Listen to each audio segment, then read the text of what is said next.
Teman-teman, kawan-kawan, rekan-rekan sekalian, kali ini kita akan membicarakan pandemi corona ini kaitannya dengan hipotesa Marxis atau dalam bahasa Alan Badiou hipotesa komunis.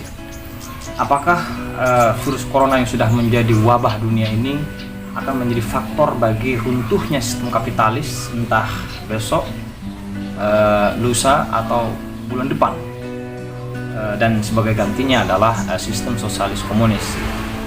Memang ketika virus ini merebak sejak akhir 2019 lalu hingga di awal 2020 ini, berbagai problem sosial muncul karena negara-negara sudah melockdown, mengunci diri, berbagai kota juga dikunci, sirkulasi barang menjadi terputus, akhirnya industri-industri kapital menjadi terhenti, perusahaan-perusahaan menjadi berhenti berproduksi, maka yang menjadi korban adalah kaum buruh.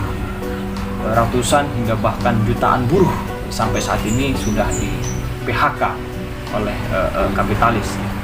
Ini satu ironi sebetulnya, alih-alih kapital atau para pemegang modal itu memberi bantuan kehidupan bagi kaum buruhnya yang selama ini memberi mereka surplus value, nilai lebih, sehingga kapitalis ini dapat mengumpulkan modal sebanyak-banyaknya, malah kaum buruh di PHK secara sepihak.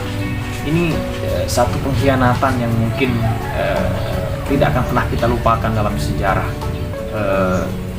di saat kita berada di dalam sistem kapitalis ini, ya.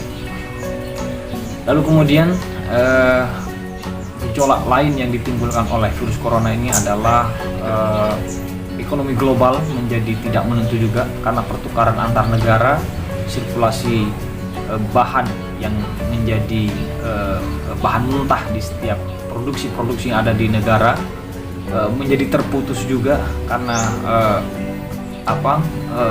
komunikasi lintas negara yang dihubungkan baik itu lewat kapal laut maupun lewat udara juga diputus demi mencegah terjadinya virus yang berkepanjangan. Melihat realitas ini kemudian ada banyak pengamat Marxis menilai bahwa inilah waktunya bagi sosialis komunis untuk menjadi alternatif terhadap sistem kapitalis yang tidak manusiawi itu.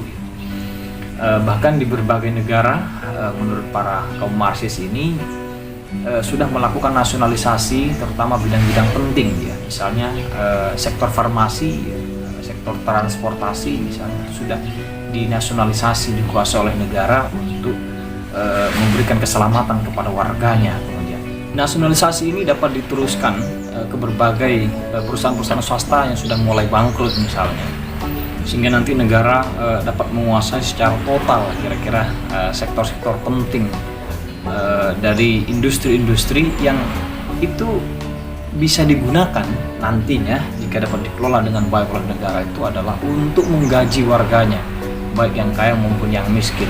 Inilah yang bisa dipikirkan sebagai awal mungkin, ya, dari kehidupan sosialis yang dibayangkan oleh rekan-rekan Marxis ini, ya. Memang sejauh ini ketika berbicara tentang sistem sosialis komunis, belum ada satu gambaran yang bisa kita pakai sebagai prototipe yang konkret, ya. Karena kita tidak bisa juga mengacu sosialisme komunisme sebagaimana terjadi di Uni Soviet, karena itu juga gagal, itu tidak bisa dijadikan prototipe, ya. Atau mungkin paling tidak adalah peristiwa yang terjadi di Komune Paris, ya, tahun 1871 misalnya, yang itu bisa dijadikan salah satu gambaran sederhana untuk melihat bagaimana sosialisme komunis ini bisa kita pikirkan. Tetapi secara konkret kita tidak pernah punya sebetulnya, karena belum ada satu peradaban, belum ada satu masa di mana peradaban tersebut dapat menggunakan sistem sosialis komunis secara utuh, secara penuh, ya. Jadi dengan demikian sosialis komunis ini masih menjadi hipotesa, ya, atau proposal yang belum terrealisasi kemudian. Lalu ada pemikir Marxis Slavoj Žižek menulis buku terbarunya di tahun 2020 ini berjudul Pandemic, ya, COVID-19 Shake the World. Dalam buku itu Žižek juga optimis bahwa pandemi corona ini menunjukkan watak asli dari manusia itu yang sangat sosialis rupanya, di mana manusia berada di dalam satu kapal yang sama, karena virus ini tidak memilih siapa yang akan menjadi korban. Bisa korbannya petani, bisa korbannya menteri, perdana menteri, bahkan pejabat-pejabat bisa kena. Karena itu kita berada di dalam satu kapal yang sama dan kita bersama-sama saling bahu-membahu tanpa melihat kelas untuk mengatasi kemudian virus corona ini. Ini situasi menurut Zizek, situasi orisinil sosial dari manusia itu sendiri yang mestinya terus kita pertahankan di tengah pandemi ini. Dengan demikian komunisme pasca pandemi corona ini dapat kita bayangkan dari realitas itu. Tetapi sebetulnya kalau kita sedikit dalami, saya kira Zizek ini lupa dengan Homo homini lupus, ya, bahwa sebetulnya manusia ini adalah serigala bagi manusia yang lain, ya, pada kesempatan-kesempatan tertentu. Kalau Zizek ini datang ke Indonesia misalnya, ketika virus corona ini merebak menjadi sebuah kepanikan di Indonesia, yang terjadi apa? Yang terjadi adalah masker ditimbun, hand sanitizer ditimbun, tempat cuci tangan publik di Surabaya hilang gak karuan.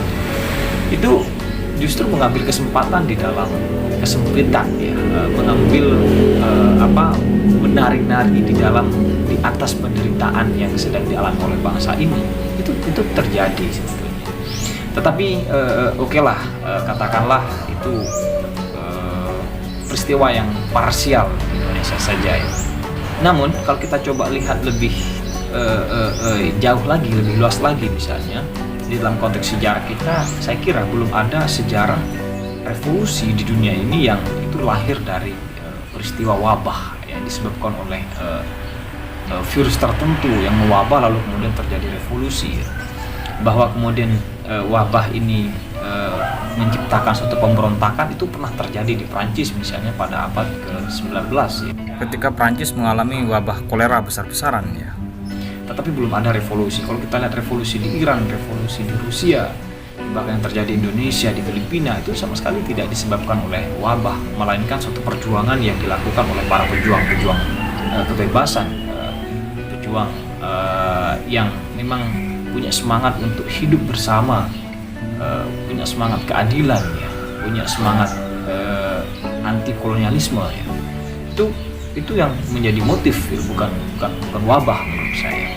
Nah, dengan demikian saya menduga alih-alih pandemi corona ini mengubah tatanan kapitalis menjadi sosialis, justru menurut saya apa yang terjadi hari ini menjadi masa transisi dari era yang kita kenal 3.0 menjadi 4.0. Jadi apa itu buktinya? Kalau kemudian kita lihat misalnya di Indonesia, begitu masyarakat ini dilarang bepergian, dilarang keluar rumah, mengisolasi diri, maka negara melakukan upaya untuk melatih warganya secara online misalnya tentang hal-hal yang berkaitan bagaimana kita bisa bertahan hidup secara daring. Kartu prakerja misalnya dikeluarkan, memberikan pelatihan-pelatihan kepada masyarakat misalnya. Salah satu pelatihan di dalamnya adalah bagaimana kita mengembangkan bisnis yang berbasis online. Jadi dengan demikian kita dipersiapkan untuk menjadi buruh di era kapitalis bermode 4.0, bukan menghilangkan itu. Nah, peristiwa ini saya kira terjadi ketika peralihan dari 1.0 menuju 2.0, di mana tenaga-tenaga tradisional, di mana pekerja yang melibatkan manusia diganti secara total karena manusia sudah melakukan revolusi industri, sudah menggunakan mesin. Maka pada saat itu yang terjadi adalah PHK juga besar-besaran. Tetapi yang terjadi adalah manusia alih-alih kemudian mengakhiri sistem kapitalis dan menuju sosialis, manusia justru melakukan penyesuaian diri terhadap perkembangan mode kapitalis yang baru yang pada waktu itu sudah menggunakan mesin. Nah, hari ini saya kira peristiwa itu juga terjadi dari mode 3.0 menjadi 4.0, ya, di mana kita sangat gandrung kemudian dengan hal-hal yang online itu. Nah, jadi dengan demikian menganggap bahwa virus corona ini sebagai faktor yang akan menjungkalkan kapitalis, saya kira kita terlalu mengandai-andai kemudian. Artinya kita butuh upaya revolusioner yang kita organisir dengan baik, ya. Tidak lalu bergantung kemudian kepada wabah ini untuk mengubah sistem kapitalis. Di sisi lain kemudian kalau kita sedikit mengacu kepada tesis Marxis, sebetulnya komunisme itu terjadi atau sosialisme itu terjadi secara alamiah karena di dalam diri sistem kapitalis itu ada kontradiksi, ada pertentangan di dalam dirinya. Jadi sebetulnya terjadi bukan karena faktor luar, bukan karena faktor eksternal, tetapi karena pada diri si kapitalis itu ada potensi untuk melahirkan perlawanan-perlawanan karena ada penindasan di dalam itu, sehingga arahnya kemudian masyarakat kita menuju masyarakat yang setara, masyarakat yang penuh keadilan, kira-kira seperti itu. Nah, dengan demikian kalau kita bersandar kepada pandemi corona sebagai salah satu faktor yang dapat mengubah sistem kapitalis menjadi sosialis, saya kira kita sudah banyak merevisi terhadap pandangan hipotesa Marxis itu, ya, berkaitan dengan kontradiksi internal ini. Namun demikian kita tetap berada dalam satu pandangan bahwa kapitalis ini sangat jahat, kapitalis ini tidak memanusiakan manusia, kapitalis ini keji, karena itu kita harus tetap lawan. Tetapi kita perlu perlawanan ini perlu kita organisir dengan lebih baik, bukan lalu kemudian bersandar kepada wabah yang itu sifatnya eksternal. Saya kira itu.